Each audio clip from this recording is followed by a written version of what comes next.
مدرسہ بیت العلوم کونڈوا پونے اس official channel کو سبسکرائب ضرور کریں۔ یاد رکھیے، اس سے کسی ایک شخص کو نہیں، پورے مدرسے کو فائدہ ہوگا اور آپ کو اجر عظیم ملے گا۔ سورہ لقمان مکی ہے، یہ مکہ میں نازل ہوئی، 34 آیتیں ہیں، 4 رکوع ہیں، 1 سے لے کر 9 آیت تک۔ آج کا درس ہے اعوذ باللہ من الشیطان الرجیم، بسم اللہ الرحمن الرحیم، الف لام میم، تلک آیات الکتاب الحکیم، ہدی ورحمۃ للمحسنین الذین یقیمون الصلاة ویؤتون الزکاة وهم بالآخرة هم یوقنون اولئک علی ہدی من ربهم واولئک هم المفلحون ومن الناس من يشتري لهو الحديث ليضل عن سبيل الله بغير علم ويتخذها هزوا أولئك لهم عذاب مهين وإذا تتلى عليه آياتنا ولى مستكبرا كأن لم يسمعها كأن في أذنيه وقرا فبشره بعذاب أليم ان الذين آمنوا وعملوا الصالحات لهم جنات النعيم خالدين فيها وعد الله حقا وهو العزيز الحكيم۔ الف لام میم، اس کی معنی اللہ ہی کو معلوم ہے۔ تلک آیات الکتاب الحکیم کا مطلب یہ آیتیں ہیں پکی کتاب کی، کوئی کچی کتاب نہیں ہے، ہدی و رحمہ، ہدایت ہے اور مہربانی ہے نیکی کرنے والوں کے لیے، محسنین۔ دیکھو، یہ قرآن سے سب کو ہدایت ملے گی کوئی ضروری نہیں ہے۔ جو نیکی کرنے والے ہیں ان کے لیے ہدایت بنے گا یہ قرآن، ان کے لیے رحمت بنے گا۔ جو کیڑے نکالنے والے بھیجے ہوں گے ان کو ہدایت نہیں ملے گی۔ سمجھ میں آیا؟ جو کہ قائم رکھتے ہیں، وہ کون لوگ ہیں جن کو ہدایت ملے گی؟ جو نماز قائم رکھتے ہیں، زکوٰۃ دیتے ہیں، اور وہ آخرت پر یقین رکھنے والے ہیں کہ ہاں مر کے دوبارہ اٹھنا ہے، آخرت میں اس کا اصلی بدلہ ملے گا نیکیوں کا، ایمان کا۔ تو یہ لوگ کون ہیں کہ انہوں نے پائی ہے راہ اپنے رب کی طرف اور وہی مراد کو پہنچے، وَأُولَئِكَ هُمُ الْمُفْلِحُونَ۔ ایمان والے، عمل والے، آخرت پر یقین رکھنے والے، نماز پڑھنے والے، زکوٰۃ دینے والے، یہ ہیں مراد کو پہنچنے والے، کامیاب ہونے والے۔ اور ایک وہ لوگ ہیں کہ خریدار ہیں کھیل کی باتوں کے، لہو الحدیث، خریدار ہیں کون سی باتوں کی؟ اور یہ ایمان والوں کے مقابلے میں ایک وہ لوگ ہیں جو خریدار ہیں کھیل کی باتوں کے، یشتری لہو الحدیث، تاکہ بچ لائیں اللہ کی راہ سے بن سمجھے، لیضل عن سبیل اللہ بغیر علم، تاکہ بچ لائیں اللہ کی، پھسلائیں، بچ لائیں یعنی پھسلائیں، ہٹائیں، بچ لانے کا مطلب اللہ کے راستے سے ہٹائیں بغیر علم کے، وَيَتَّخِذَهَا هُزُوًا، اور ٹھہرائیں اس کو ہنسی۔ اللہ کے دین کو کیا ٹھہرائیں یہ لوگ؟ ہنسی ٹھہرانا چاہتے ہیں۔ وہ جو ہیں ان کو ذلت کا عذاب ہے، ان کو کیا ملے گا؟ جو برائیاں پھیلاتے ہیں امت میں، لہو الحدیث، ان کو ذلت کا عذاب ہے۔ اور جب سنائے اس کو ہماری آیتیں، اگر اس کو آیت سنائی جائے ایسے نافرمان کو، تو پیٹھ دے جائے غرور سے، واللہ مستکبرن، پیٹھ دے جائے یعنی پیٹھ دکھا کر چلا جائے، غرور کرتا ہوا، مستکبرن، کأن لم یسمعھا، گویا ان کو سنا ہی نہیں، آیتوں کو اس نے گویا سنا ہی نہیں اور چل دیا۔ کأن فی اذنیہ وقرا، گویا اس کے ایک دونوں کان بہرے ہیں، اس کے کان میں ڈانٹ ہے، بچن ہے، یعنی اس کے گویا اس نے سنا ہی نہیں، وہ بہرا ہے۔ فبشرہ بعذاب علیم، تو اس کے بدلے کیا ہے؟ خوش خبری دے دو اس کو دردناک عذاب۔ اس کے بدلے کیا ملنے والا ہے؟ جو آیتوں پر دھیان نہیں دیتا، جو منہ پھیر لیتا ہے، حق بات کی طرف دھیان نہیں دیتا تو اس کو کیا ہے، دردناک عذاب کی خوشخبری سنا دو. ان الذین آمنوا، جو لوگ یقین لائے اور کیے بھلے کام، وعملوا الصالحات، لہم جنات النعیم، ان کے واسطے ہیں جنت کے نعمت کے باغ. جنات النعیم ان کے واسطے ہیں، جنات کہتے ہیں باغ کو، جنت کا مطلب بھی ہے باغ، نعمتوں کے باغ ہے، ہمیشہ رہا کریں ان میں. خالدین فیہا کا مطلب ہمیشہ رہیں گے یہ جنتی لوگ. دعا مانگنا چاہیے، اللہم اجعلنا منہم. کیا دعا مانگنا؟ اے اللہ ہمیں ان میں سے کر دے. وعدہ ہو چکا اللہ کا سچا، وعد اللہ حقا وہو العزیز الحکیم، وہ زبردست ہے حکمتوں والا. اس آیت سے یہ سمجھ میں آتا ہے، یہ مکہ میں نازل ہوئی، اور اس آیت سے سمجھ میں آتا ہے کہ زکوٰۃ مکہ ہی میں فرض ہو گئی تھی. بہت سے لوگ کہتے ہیں کہ مدینہ میں جا کر زکوٰۃ فرض ہوئی. تو دیکھو جو نماز قائم کرتے ہیں زکوٰۃ دیتے ہیں مکی صورت ہے. تو صحیح جواب اس کا یہ ہے کہ ہاں یہ مکہ ہی میں نماز کے ساتھ ساتھ زکوٰۃ فرض ہو گئی تھی. تفصیلی احکام مدینہ میں نازل ہوئے زکوٰۃ کے تفصیلی احکام مدینہ میں نازل ہوئے.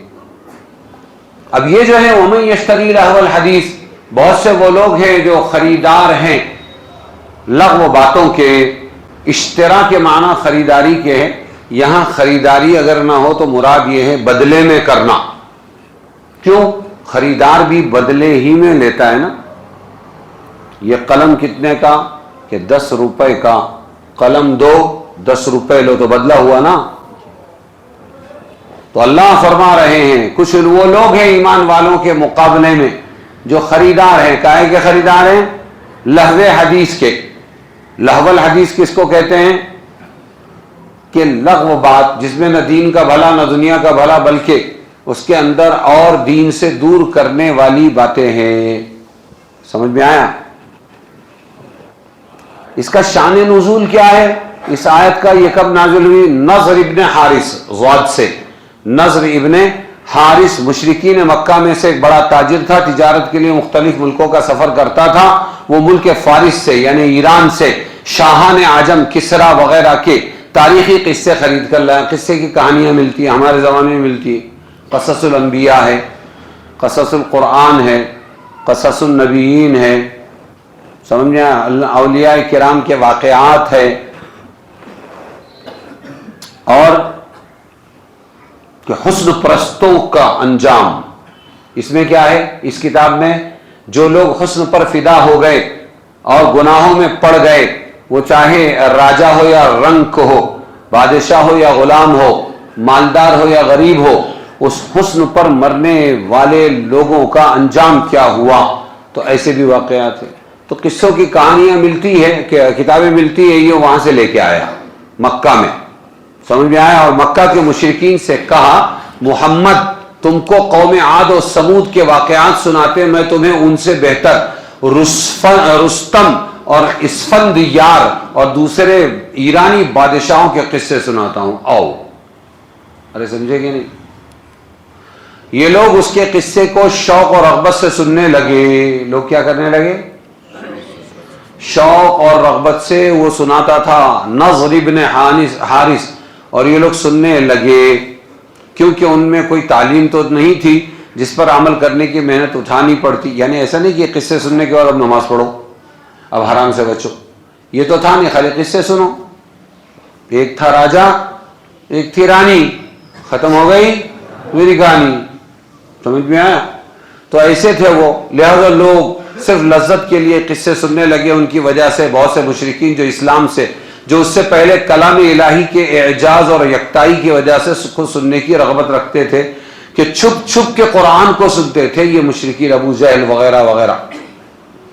تو وہ لوگ اب کیا ہوا، اور چوری چوری سنا بھی کرتے تھے. ان لوگوں کو قرآن سے اعراض کا بہانہ ہاتھ آ گیا کہ چلو اب سننے کا شن ہے تو یہ قرآن کو چھوڑیں گے، اس کو سنیں گے. اس نے جو قصے نضر ابن حارث، کون؟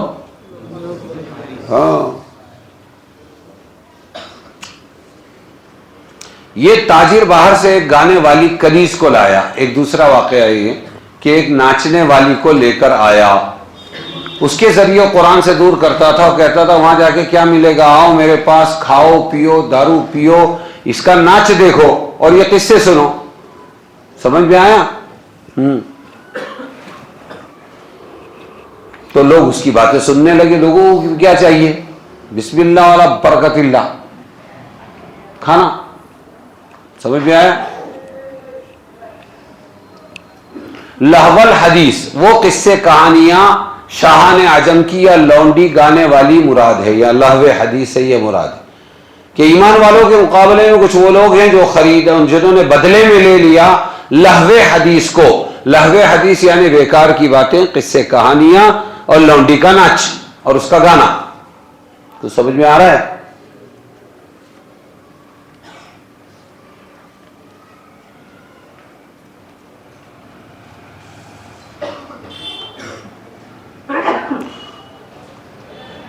تو لہو حدیث, لہو کا معنی غفلت میں پڑھنا. اب اس سے کیا کیا مراد ہے؟ بعض اوقات ایسے کاموں کو بھی لہو کہا جاتا ہے جن کا کوئی معتبر فائدہ نہ ہو, صرف ٹائم پاس کا مشغلہ. اس زمانے میں بڑی مثال واٹس ایپ. پہلے ناولیں ہوتی تھی. پہلے کیا ہوتی تھی؟ ہاں, چھپ چھپا کے پڑھتے تھے, گھر کے بڑے لوگ دیکھ نہ لے. ابن صفی کی ناول, عمران اور ڈاگا کے قصے, سمجھ میں آیا؟ گلشن نندا کی ناولیں. اور اب کیا؟ اب یہ تمہارا واٹس ایپ یونیورسٹی, یہ لہو حدیث ہے سب سے بڑا. کیا ہے؟ ہاں, ٹائم پاس, اللہ سے غافل کرنے والا. ایک نے بہت اچھا بنایا تھا, وہ جو تمہارا یہ ہوتا ہے نا, کیا اس کا نام, وہ کمپیوٹر والے بیٹھتے ادھر کیبن ادھر کیبن ادھر کیبن, تو ایسا اونچا ہے, اونچا ایسے کیبن بنایا اس نے. یہاں ایک کھڑا ہے, وہاں ایک ہے, ایسے 4 بنایا. اس کے ہاتھ میں ہے وہ ڈبہ. تو ایسا اٹھایا اس نے, کچرا صاحب لفافے وغیرہ سب, وہ یہاں سے لیا, اس نے بازو میں ڈالا. سمجھ میں آیا؟ یہ واٹس ایپ ہے. وہ بازو والے نے اس کو لے کے ادھر بازو میں ڈالا, وہ بازو والے نے پھر ادھر ڈالا, پھر اس نے اٹھا کے ادھر ڈالا. یہی تو کرتے ہیں واٹس ایپ والے. آیا لٹک کے, مارا پٹک کے, خود سے کوئی محنت کرنے کا نہیں, بس ایک اچھا لگا تو وہ فٹ بیٹھ رہا کہ نہیں بیٹھ رہا, اس کو پاس کر دینے کا. تو یہ واٹس ایپ غافل کرنے والا ہے. بولو کیا ہے یہ؟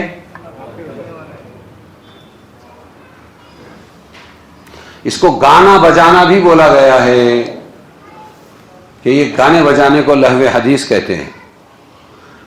تمام ان چیزوں کو بولا جاتا ہے جو انسان کو اللہ کی عبادت اور یاد سے غفلت میں ڈالے, وہ لہو حدیث ہے. ارے سمجھ میں آیا کہ نہیں؟ لہو حدیث. اس میں غنا یعنی گانا, مزامیر, تنتنا, بجانے والی چیزیں بھی داخل ہے, بیہودہ قصے کہانیاں بھی داخل ہے.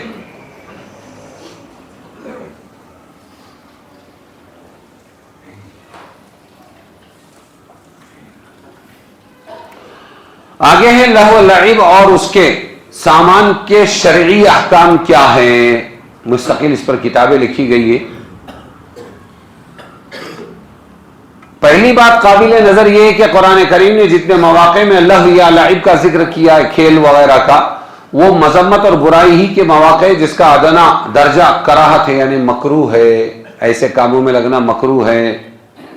مستدرک حاکم کتاب الجہاد میں ابو ہریرہ رضی اللہ عنہ سے روایت ہے, حضور صلی اللہ علیہ وسلم نے فرمایا کل شیء من لہو الدنیا باطل الا ثلاثہ انتضالک بقوسک وتادیبک لفرسک وملاعبتک لأہلک فإنہن من الحق. سنو حدیث, یعنی دنیا کا ہر لہو کھیل باطل ہے, حضور فرما رہے, مگر 3 چیزیں, وہ دنیا کی چیزیں باطل نہیں ہے.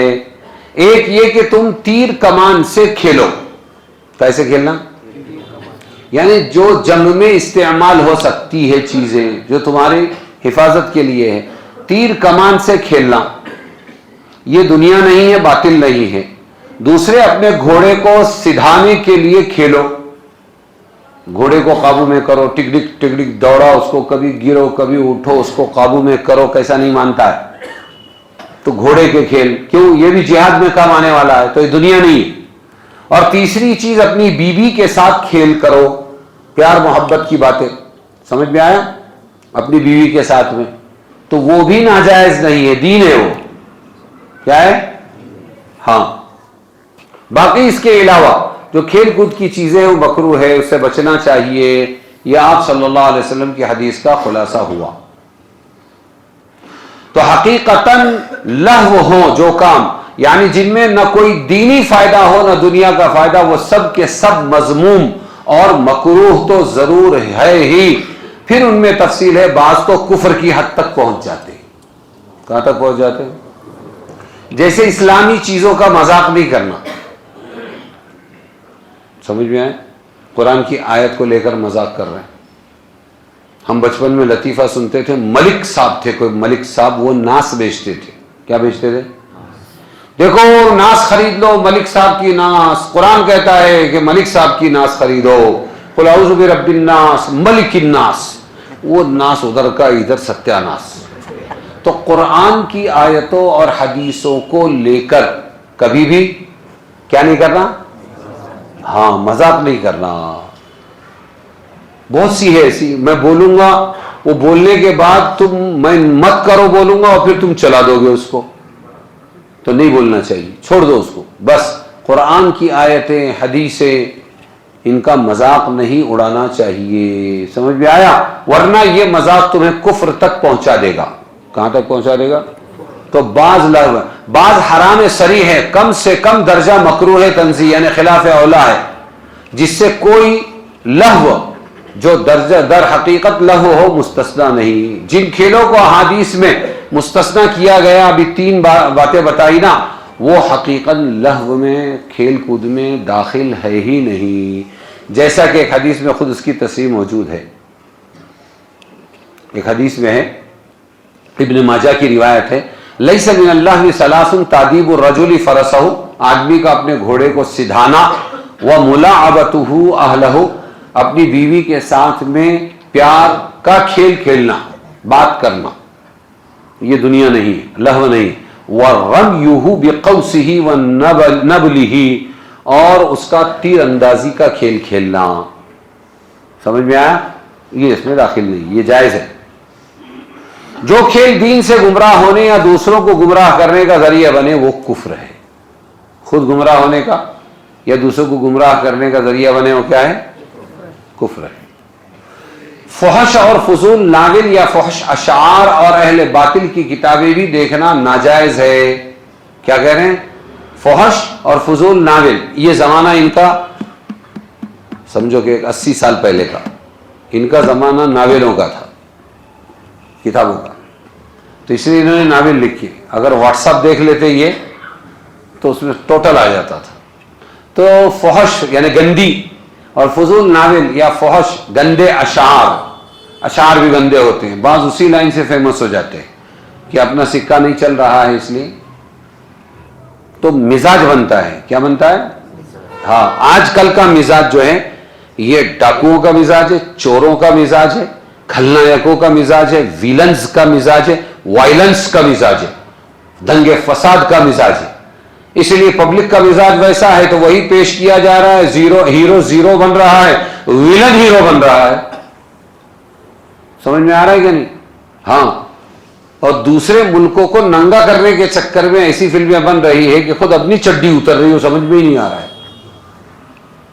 تو فحش گندی، فضول ناول یا فحش اشعار اور اہل باطل کی کتابیں بھی، اہل باطل کی کتابیں یہودی نصارہ ان لوگوں کی کتابیں بھی دیکھنا ناجائز ہے۔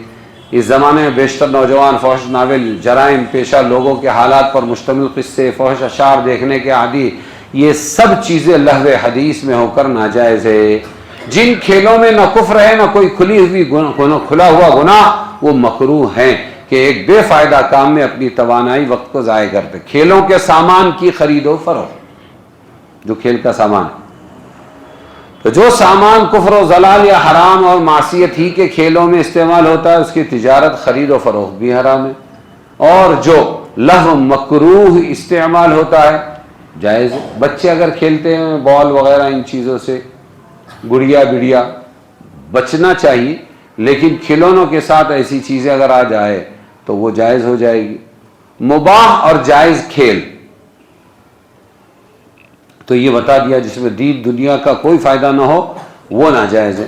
جو کھیل بدن کی ورزش، صحت اور تندرستی باقی رکھنے کے لیے یا کسی دوسری دنیاوی دینی ضرورت کے لیے یا کم از کم طبیعت کی تھکان دور کرنے کے لیے ان میں غلو نہ کیا جائے کہ انہی کو مشغلہ بنا لیا جائے اور ضروری کاموں میں ان سے حرج پڑنے لگے، تو ایسے کھیل شرعاً مباح اور دینی ضرورت کی نیت سے ہو تو ثواب بھی ہے.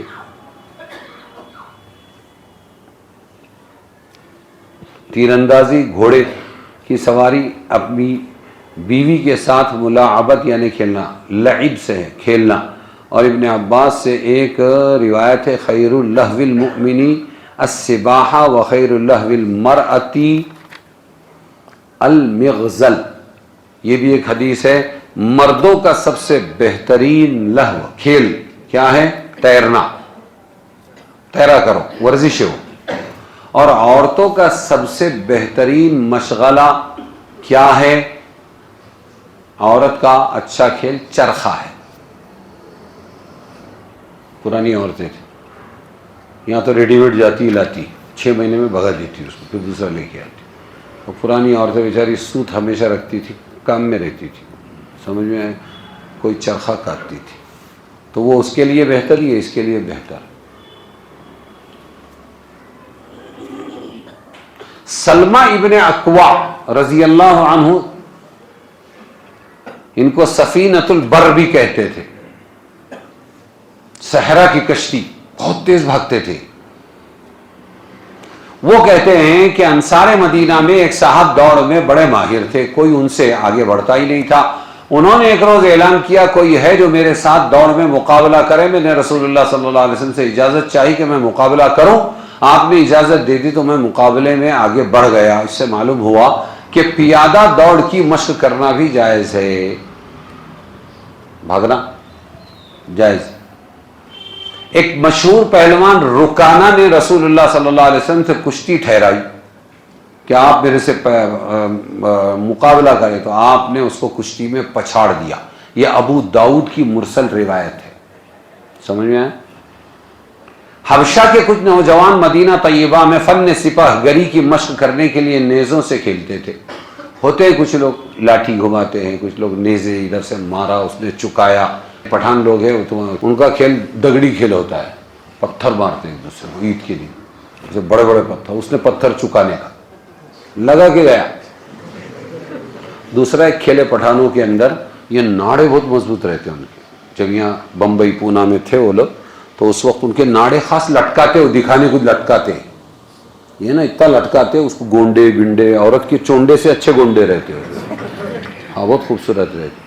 اور پھر وہ یہ بھی ہے نا شلوار ہمارے اسی نہیں بلکہ وہ کئی گز 40 گز کی ایک شلوار، اور پورا گھر کا یہ ہو جائے، پردہ ہو جائے وہ ویسا رہتا. اور وہ ناڑے بھی ایسے. تو ان کا ایک کھیل یہ بھی ہے، بس ایسا پکڑنے کا، سامنے ناڑے یہاں ہاتھ ڈال اٹھا کے پھینکنے کا، جیسے اناج کی گونی پھینکتے نا ویسا. اس نے اس کو پھینکنے کا، اس نے اس کو پھینک. تو الگ الگ کھیل ہوتے ہیں. تو ایسے کچھ لوگ تھے. کہاں پر تھے؟ حبشہ کے کچھ لوگ تھے، یہ کالے ولے مدینہ میں کھیل کرتے تھے. ان کو چانس مانگتا، ہمارے یہاں مداری لوگ ہیں سید چال کے اندر، مداری چال، ان کو چانس مانگتا، وہ اپنا چانس نکال لیتے. کچھ چالاکی سے ایسا لگائیں گے، پھر بولیں گے ذرا کھیل بتاؤ کیا. پھر بولیں گے کون سی خوشبو سونگنے کا ہے تم کو، سونگو. تو بولے موگرا، ٹھیک ہے، ہاتھ ملو. ایسا وہ پہلے لگایا، انٹری پر ہی لگا دیتے. ہم نے ان کے گر پکڑ لیے تو وہ لگا دیا، وہ گھسا، ہاں یار موگرا کی خوشبو آئی. سمجھ میں آیا؟ تو وہ سانپ لاتے ہیں، کیا کیا لاتے ہیں، وہ کرتے ہیں. تو جس کے اندر کرتب ہوتا ہے، کیا بولتے ہیں آپ لوگ؟ سٹنٹ بولتے ہیں. کیا بولتے ہیں آج کی زبان میں؟ ٹیلنٹ. تو وہ چوکتا نہیں ہے، وہ اپنا ہنر کیسے بھی دکھانا چاہتا ہے. اور سب سے بڑا ہنر والا، دکھانے کا شوق رکھنے والا شاعر ہوتا ہے. کون ہوتا ہے؟ اسی لیے شاعر ہمیشہ گھر کے باہر ہوتا ہے. تو ایک مسجد میں سے بھاگ رہا تھا اور دوسرا جو ہے وہ اس کو پکڑ رہا تھا. کسی نے کہا کیا بات ہے مسجد میں پکڑا پکڑی؟ نہیں، بولے ہم دونوں شاعر ہیں. طے ہوا آج کوئی ملا نہیں ہے تو ذرا پیٹ ہلکا کرنے کے لیے سنانا چاہیے، واہ واہ لینا چاہیے. تو طے ہوا کہ پہلے تو سنا پھر میں. اس نے اپنی تو سنا دیا، میں اب سننے کی باری ہے تو بھاگ رہا ہے یہ. تو ایک جذبہ ہوتا ہے. توجہ چاہوں گا کا مطلب یہ کہ واہ واہ بولو, توجہ چاہوں گا. سمجھ میں آیا؟ ارشاد. تو ہر ایک کے اپنے اپنے نشے ہوتے ہیں, کسی کو تمباکو, کسی کو گٹکا, کسی کو پان, اور کسی کو واہ واہ. بات سمجھے؟ تو اب یہ لوگ بیچارے کرتب دکھا رہے تھے, حضور صلی اللہ علیہ وسلم کے آس پاس ہی تھے. رسول اللہ صلی اللہ علیہ وسلم نے ان کا کھیل حضرت عائشہ کو اپنی پیٹھ کے پیچھے کھڑا کر کے دکھلایا. عورت ہے, بیوی ہے حضور کی, اور پیچھے تو میرے پیچھے ہو جا, پردہ رہے, اور کھیل دیکھو. دوسرے بھی دیکھ رہے ہیں, تم بھی دیکھو. تو اپنا کر رہے تھے, کھیل دکھا رہے تھے. ان لوگوں کو فرمایا کہ الہو والعبو امر کا صیغہ ہے, کھیلو کودو, کھیل کود کرتے رہو. رواہ البیہقی فی الشعب کذا فی الکنز من باب اللہ. بعض روایات میں اس کے ساتھ یہ بھی الفاظ آئے ہیں وَإِنِّي أَكْرَهُ أَن يُرَى فِي دِينِكُمْ غِلْظَةٌ, کہ حضور نے فرمایا میں اس کو پسند نہیں کرتا کہ تمہارے دین میں خشکی اور شدت دیکھی جائے, ایک دم سکھے سکھے مت رہو. یہ مطلب ہے اس کا. ارے کیا سمجھے؟ ایک دم ہاں, کھیلنے کا نہیں, بات نہیں کرنے کا, مسکرانا نہیں. ہاں ہمارے سامنے ہلے کا کو, پہلے کے بڈھے ایسے تھے, ایسا بیٹھے بیٹھے, ہم بچے تھے نا, ایسا ایسا پیر کیوں ہلاتا ہے, سمجھ میں آئے؟ بات بات پہ ٹوکنے کے ہو. تو ایسی ایک دم خشکی بھی نہیں رہنی چاہیے. اچھا ہے, جس کو اقبال نے کہا, اچھا ہے دل کے پاس رہے پاسبان عقل, یہ کر یہ مت کر. سمجھ میں آیا؟ پاسبان یہ بولتا نا, واچ مین یہ بولتا رکو. اچھا ہے دل کے پاس رہے پاسبان عقل, لیکن کبھی کبھی اسے تنہا بھی چھوڑیے. لیکن کبھی کبھی ہاں, تو کبھی کھیل کود بھی ہونا چاہیے, جائز حدوں میں رہ کر. سمجھے؟ روح القلوب ساعتن فساعتن اخرجہ ابو داؤد. ایک حدیث میں ہے, کیا ہے؟ تم اپنے دلوں کو کبھی کبھی آرام دیا کرو. تم اپنے دلوں کو کبھی کبھی آرام دیا کرو, جس سے قلب و دماغ کی تفریح اور اس کے لیے کچھ وقت نکالنے کا جواز ثابت ہوا. شرط ہے, شرط ان سب چیزوں میں یہ ہے کہ نیت ان مقاصد صحیحہ کی ہو جو ان کھیلوں میں پائے جاتے. کھیل برائے کھیل مقصد نہ ہو, اور وہ بھی بقدر ضرورت ہو, اس میں توسع اور غلو نہ ہو. ارے کھیل کی اجازت ہے بول کر جو گھسے کھیل میں تو نماز فیل, روزہ فیل. بہت تھک گیا آج تو, کیا کیچ پکڑا, کیا بالنگ کری, پھر روزہ لگ گیا, ابھی روزہ توڑ دیتا میں. سمجھے کہ نہیں؟ یہ نہ ہو پھر. اور وجہ ان سب کھیلوں کی جواز کی وہی ہے کہ در حقیقت یہ جب اپنی حد کے اندر ہو تو لہو کی تعریف میں داخل نہیں. بعض کھیل جو صراحتاً ممنوع کیے گئے ہیں. کون سے کھیل منع ہیں؟ اگرچہ ان میں کچھ فائدے بھی ہو لیکن منع ہے. جیسے شطرنج, کیا بولتے ہو اس کو, چیس, شطرنج منع ہے. چوسر یہ بھی اسی قسم کا ہے. اگر ان کے ساتھ ہار جیت اور مال کا لین دین ہو تو یہ جوا ہو جاتا ہے. بغیر مال کے بھی یہ منع ہے, ٹائم پاس نہیں کرنا چاہیے. اگر اس میں پیسہ ہو گیا ہار جیت تو پھر جوا ہو کر حرام ہو جاتا ہے. دل بہلانے کے لیے کبھی کبھی جائز, لیکن حضور نے اس کو منع فرمایا ہے تو بچنا چاہیے. کیوں؟ من حام حول الحما عسى ان يقع فيه, جو جانور کسی بھی کھیت کی باڑ کے قریب جائے گا تو منہ مارنے میں دیر نہیں لگے گی. باڑ کے قریب گئے تو بولو, تو ایسے ہی بغیر پیسے کی کھیلتے کھیلتے ہی پیسہ بیچ میں آتا ہے نا.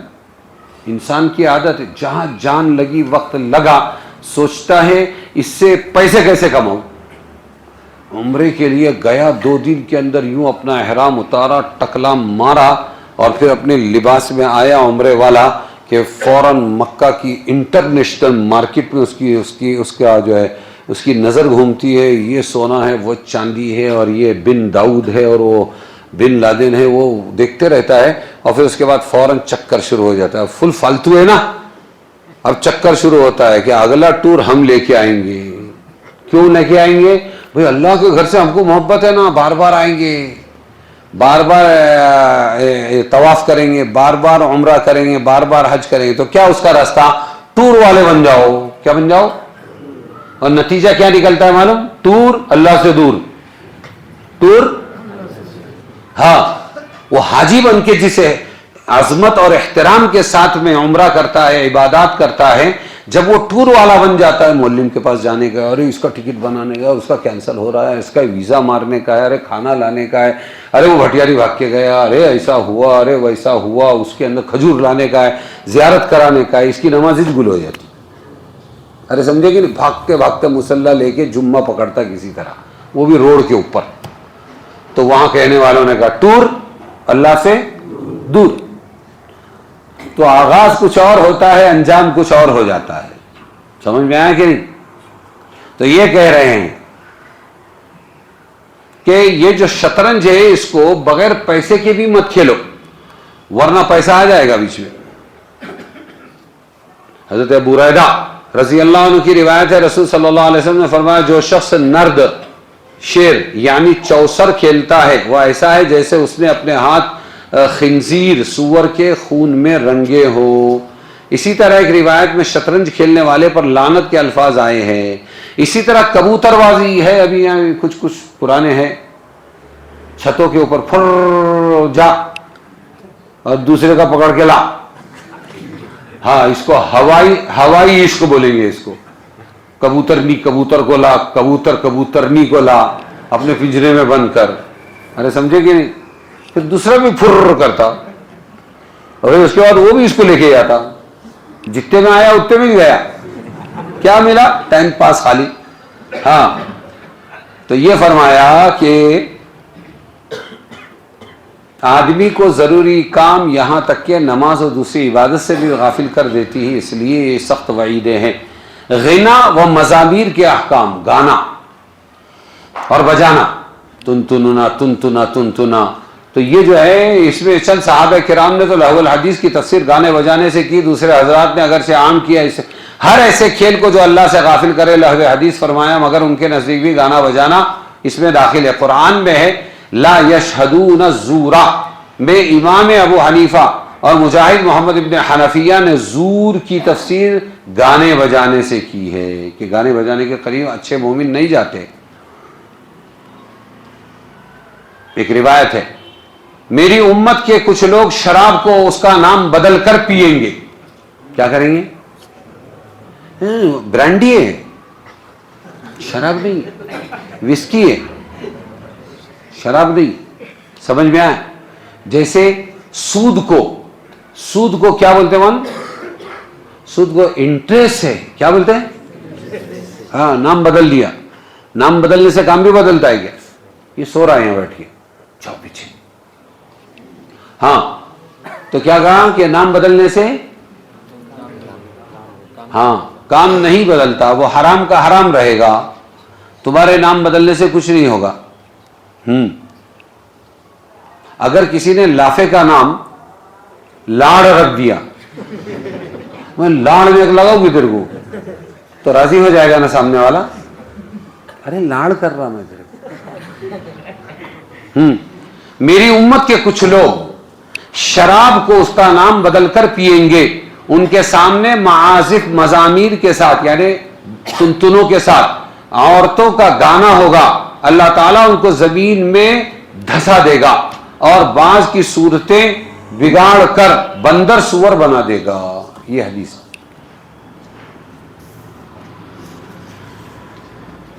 اللہ نے شراب، جوئے، طبلہ، سارنگی کو حرام کیا ہے. فرمایا کہ ہر نشہ لانے والی چیز حرام ہے. اب اس میں سب آ گیا جس میں اللہ ہماری امت کو ابھی بچائے، بہت زیادہ نشہ کر رہے ہیں. ہاں کر رہے ہیں، کروا رہے ہیں، نشے میں چور ہیں. حضرت ابو ہریرہ رضی اللہ عنہ سے روایت ہے رسول صلی اللہ علیہ وسلم نے فرمایا جب مال غنیمت کو شخصی دولت بنا لیا جائے، سنو قیامت کی نشانیاں. کیا فرمایا؟ کہ چاکلیٹی نیچے کیا دیکھتا ہے؟ مال غنیمت کو جو جنگ میں ملتا ہے نا مال جیتنے کے بعد، مال غنیمت کو جب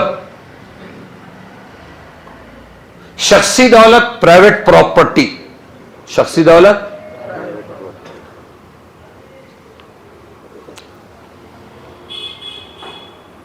بنا لیا جائے اور جب لوگوں کی امانت کو مال غنیمت سمجھ لیا جائے.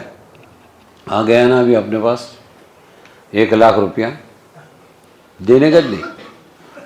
ہاں جب لوگوں کی امانت کو مال غنیمت سمجھ لیا جائے, جب زکوٰۃ کو ایک بوجھ سمجھا جائے, ہاں کمایا ہم نے, اللہ کے بندوں کو کائے کو دیں گے, اللہ کے بندے اللہ دینا چاہے دے دے. اور جب علم دین کو دنیا طلبی کے لیے سیکھا جائے کہ کیوں عالم بن رہے بھائی, کیوں قاری بن رہے, کیوں مفتی بن رہے ہیں, ارے بہت اچھا جاب ملتا ہے, بہت پگار ملتی ہے, آج کل 20-25 ہزار, باہر گئے تو 1.5 لاکھ روپیہ 2 لاکھ روپیہ ملتا ہے, اس لیے ہم عالم بن رہے ہیں. سمجھ میں آیا؟ یہاں سمجھ میں نہیں آتا. یہاں تو ہمارے علماء جاہل ہے. موجودہ برسر اقتدار پارٹیوں کے نزدیک مدرسے بند کر دو. کیوں بند کر دو؟ اس لیے کہ یہ ان اتھورائز ہے. کیسے ان اتھورائز ہے؟ پڑھانے والے مولانا ہے اور مولانا جاہل ہے. کیوں جاہل ہے؟ انہوں نے دنیا کی اسکول نہیں پڑھی ہے, اس لیے یہ علم نہیں ہے قرآن اور حدیث کا, یہ جاہل ہے. اور جاہلوں کو بچوں کی زندگی برباد کرنے کا حق نہیں ہے, اس لیے مدرسے بند کر دو. کہ ارے وہ تو چیریٹی کے پرمیشن سے, ہاں تو وہ جو بائیلاز میں ہے وہ کلوز ہی ختم کر دو نا. تو ہم تو بھائی جاہل لوگ ہیں. کون ہے؟ تو پھر یہ کہاں سمجھ میں آئے گا؟ یہ اسلامی حکومت جو رہتی ہے نا, اسلامی مسلمانی حکومت ابھی بھی ہے عرب کنٹریز, وہاں سمجھ میں آتا ہے کہ عالم بننے سے قاضی صاحب جج صاحب بن جائیں گے, عالم بننے سے کیا ہوگا کہ مفتی بن جائیں گے, اور کیا کہ امام حرم بن جائیں گے, پھر پیسوں کی بارش ہو جائے گی. بات سمجھے؟ وہاں سمجھ میں آتا ہے, یہاں نہیں. یہاں کا امام تو انشاءاللہ جنتی ہے. سمجھ میں آیا؟ کیوں؟ معاف کرو, کیوں؟ دنیا میں جہنم بھگت کے آیا ہے. جی میرا خاندان 50 سال امامت کیا ہے, میں بھی 30 سال امامت کیا. جی تو کیا کہہ رہے ہیں؟ دیکھو, جب علم دین کو, یہ حدیث کا ٹکڑا ہے, جب علم دین کو دنیا طلبی کے لیے سیکھا جانے لگے, کائے کے لیے؟ ہاں. تو اور جب مرد اپنی بیوی کی اطاعت اور ماں کی نافرمانی کرنے لگے, جب مرد کس کی فرما برداری کر رہا؟ بیوی کی. اور نافرمانی کس کی کر رہا؟ اور کس کی نافرمانی کر رہا؟ اے ماں تے کو کچھ نہیں سمجھتا, تو سٹیا گئی, تو چپ بیٹھ. اور بیوی نے بولے ایسا ہونا میں تو پاؤس پڑ گیا. جہاں 2 ویلر پہ دیکھا نا میں نے, میری بیوی کو بولتا دیکھ, میری بیٹی کو بولتا دیکھ جنریٹر بیک اپ, اور وہ کھلا بول رہا میرے سامنے, آپ ذرا پیچھے ہٹتی کیا, اپنی بیوی کو بول رہا ہوں ذرا پیچھے ہٹ کے بیٹھتی کیا. اس کو چانس ملا ہے, کائے کو چھوڑے گی, وہ پورا پمپنگ کرے گی, دیکھنا چارج کر کے بھیجے گی گھر پہ, تمہاری ماں تمہاری بہن, تمہاری ماں تمہاری بہن. تو کہنے لگے جب مرد اپنی بیوی کی کیا کرنے لگے؟ اطاعت کرنے لگے, اور جب ماں کی نافرمانی کرنے لگے, اور دوست کو اپنے قریب کرے اور باپ کو دور رکھے, اور مسجدوں میں شور و غل ہونے لگے, اور قبیلے کا سردار ان کا فاسق بدکار آدمی بن جائے. سردار, سمجھ میں آیا؟ رات بھر دارو بیچتا تھا. پونا کی ایک مسجد کا واقعہ, دارو والا اس کا اٹک سرنیم بن گیا تھا, دارو والا. اور پھر جہاں نمازی نے ایک دن میٹنگ ہونے کی, پھر سال میں وہ مسجد میں بیٹھنے کا, اس طرف قصبہ پیٹ کی طرف کی بات کر رہا ہوں, وہ بیٹھنے کا. پھر جس غریب نے آواز اٹھائی, ذرا بولا اے تو چپ, تیرے کو ہم پہلے ہی باہر نکال کے پھینک چکے ہیں. یہ دارو والا اس کو بولنے کا, نمازی کو.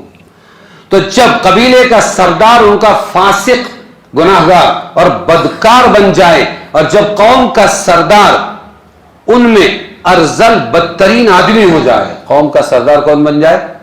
ذلیل ترین آدمی قوم کا سردار بن جائے, اور جب شریر آدمیوں کی عزت ان کے شر کے خوف سے کی جانے لگے, بابا ہاں کیسے, اچھا اور پیچھے گالے, ان کے شر سے بچنے کے لیے سلام اور عزت وغیرہ. اور جب گانے والی عورتوں اور باجوں گاجوں کا رواج عام ہو جائے جگہ جگہ, ابھی دیکھو ہر گھر میں, ہر ہاتھ میں, اور جب شرابیں پی جانے لگے, اور اس امت کے آخری لوگ پہلے لوگوں پر لعنت کرنے لگے, تو اس وقت تم انتظار کرو ایک سرخ آندھی, لال آندھی کا, اور زلزلے کا, اور زمین میں دھنسنے کا, اور صورتیں خراب ہونے کا, اور قیامت کی ایسی نشانیوں کا جو ایک کے بعد ایک ایسے آئیں گی جیسے کسی ہار کی لڑی ٹوٹ جائے اور اس کے دانے ایک ساتھ بکھرنے لگ جائے۔ اللہ ہماری حفاظت۔ اس لیے سنایا جاتا ہے اور پڑھا جاتا ہے کہ کوشش کر کے جتنا بچ سکتے ہیں ہم اپنے آپ کو بچائیں۔ سمجھ میں آیا؟ اس حدیث کے الفاظ کو بار بار پڑھیے، دیکھیے کہ اس وقت کی دنیا کا پورا نقشہ اور وہ گناہ جو مسلمانوں میں عام ہو چکے، بڑھتے جا رہے ہیں، ان کی خبر 1400 برس پہلے رسول صلی اللہ علیہ وسلم نے دی، مسلمانوں کو متنبہ کیا تاکہ یہ بچنے کا پورا اہتمام کرے۔ مفید اشعار پڑھنا گانے کے لہجے چھوڑ کر یہ جائز ہے، سمجھ میں آیا؟ لیکن گانوں کے لہجوں کے اندر نعت پڑھنا یہ ناجائز ہے، اور آج اکثر وہی ہے۔ سمجھ میں آیا؟ اکثر وہی ہے، یوٹیوب پر پورا بھرا ہوا ہے، سب گویے بن گئے۔ کیا بن گئے؟ ہاں، سب نعت کے اندر گویے بن گئے، اور اس میں ایکٹنگ زیادہ ہے اور پڑھنا کم ہے۔ ہر سمجھے گے نہیں؟ جتنے یوٹیوبر ہے اور جتنے ٹک ٹاکر ہے، آپ دیکھ لو، اتنا سا جملہ چھوڑیں گے اور 3-4 سائٹ سے ایسا پوز ماریں گے۔ سمجھ میں آیا؟ ہاں۔ اب بعض صوفیہ کرام سے جو سماع غنا منقول ہے، بعض صوفیہ ہے اللہ والے، اور وہ اونی کپڑا پہننے والے، دنیا سے بے رغبت، تو ان سے سماع سننا، کیا سننا؟ سماع غنا، گانا سننا منقول ہے، وہ اسی قسم کے جائز غنا پر محمول ہے، کیونکہ ان کا اتباع شریعت طاعت رسول آفتاب کی طرح یقینی ہے، ان سے ایسے گناہ کے ارتکاب کا گمان نہیں کیا جا سکتا۔ محققین صوفیہ کرام نے خود اس کی تصریح فرمائی ہے۔ اس معاملے میں مذاہب اربعہ کے فقہاء صوفیہ کرام کے اقوال بھی جمع ہے، لیکن بات بگڑ گئی ہے، اس لیے وہ صوفیہ اور اللہ والوں کا گانا سننا، یعنی اچھا اشعار سننا، اور پھر ان کی کاپی کر کے قوال لوگوں کا سماع کے بورڈ لگانا، اور رات بھر نماز کے بغیر اور لوگوں کی نیندیں حرام کر کے ان کا گانا بجانا، اور اس کو سماع، صوفیوں اور اللہ والوں کا سماع کہنا، یہ ناجائز ہے۔ اور جو سبب بن رہا ہے تو ان صوفیوں کو بھی ناجائز بول کے چھوڑ دینا چاہیے۔ سب سے بڑی دلیل لقد کان لکم فی رسول اللہ اسوۃ حسنہ، قرآن کہتا ہے تمہارے لیے نمونہ ہے رسول اللہ کی زندگی میں، نہ کہ صوفیوں ولیوں کی زندگی میں۔ ارے سمجھے گے نہیں؟ حضور نے کیا کیا؟ گانے کا سننا، سماع غنا نہیں کیا، ہم بھی نہیں کریں گے۔ اور فلانے اللہ والے کرتے ہیں، وہ اللہ والے جانے، ان کو بھی سمجھاؤ کہ تم بھی چھوڑ دو یہ سب، جو حضور نے کیا اتنا کرو۔ بات سمجھے گے نہیں؟ جب پھاٹے پھوٹنے لگے، جب گناہ گاروں کو موقع ملنے لگے، تو پھر مباح اور جائز کو بھی چھوڑ دینا چاہیے، کہ قوم بگڑ رہی ہے۔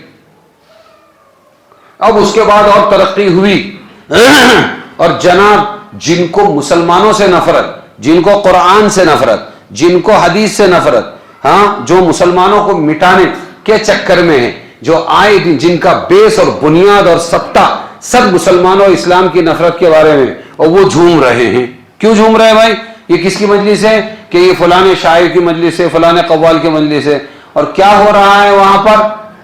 تو کون سی قوالی؟ صوفی قوالی۔ ارے کیا نام دیتے اس کو؟ کون سی قوالی؟